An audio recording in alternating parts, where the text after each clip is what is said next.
The controversy surrounding Columbia University's anti-Israel agitators has taken another dramatic turn, as the university has now started suspending and expelling students who took over campus buildings. Columbia Assistant Professor Shai Davidai joins us now with the details. Shai, what could you tell us about this move from the university?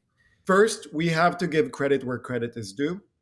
For the past 17 months, I've been probably the most vocal opponent of this anti-Jewish, anti-Israel, and anti-American activity on campus. And I've been really outspoken about the university's inaction, the administration's inaction. And finally, they are putting their foot down. It shouldn't have taken $400 million of federal grants and threats from the government to do the right thing, but better late than never. At the same time, this is not a qualifier. At the same time, we have to remember what these students are being suspended and expelled for is their activity in April 2024. It took the university almost 10 months to bring these students to justice. And if the university had acted faster and more determined back then, we wouldn't have been in this situation. We could have avoided things like the two violent takeovers at Barnard College, which hospitalized a university staff member. We could have avoided the taking over of a Israeli professor's class that was targeted for being Israeli, right? That they disrupted him. So there's many things we could have avoided. Credit where credit is due. I hope that now this is the turning point where the university stops putting out empty statements and starts taking concrete actions. Well, let's talk about the international news coming out of Columbia the past week or so. It's been the potential deportation of grad student Mahmoud Khalil. What are your thoughts on that whole situation? I think everyone should lower the flames a little bit. Mahmoud Khalil is not a villain. He's not a hero. He is a U.S. Green card holder who allegedly violated the conditions of his green card by disrupting the welfare of the public and by spreading U.S. designated terrorist propaganda and by engaging in unlawful activity.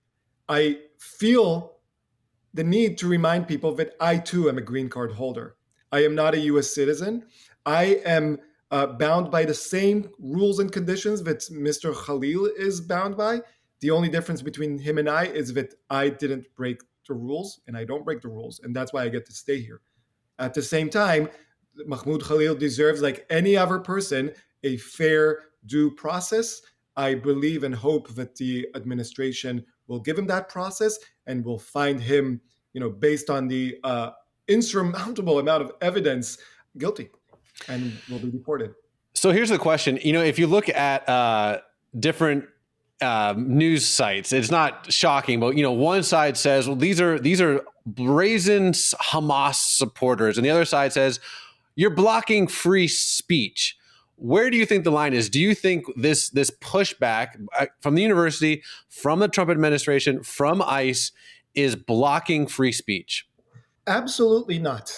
This is a situation where Mahmoud Khalil is being used as a pawn in other people's game. He is not being, the alleged things that he has done have nothing to do with his speech. It's with his conduct and actions.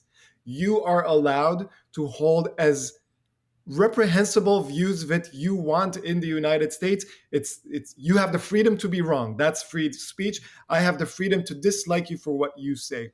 You do not have the freedom to lead an organization that, one, spreads US designated terrorist propaganda, two, violently takes over university buildings, and three, specifically focuses on targeting one minority, namely the Jewish and Israeli minority on campus. Those have nothing to do with free speech. I will stand, for everybody's free speech, including people who I detest and whose views I detest, because they have the right to speak, but they don't have the right to incite terror in the US or in any other Western democracy. Well, Shai, last question. What can you tell us about an email you recently received from the administration?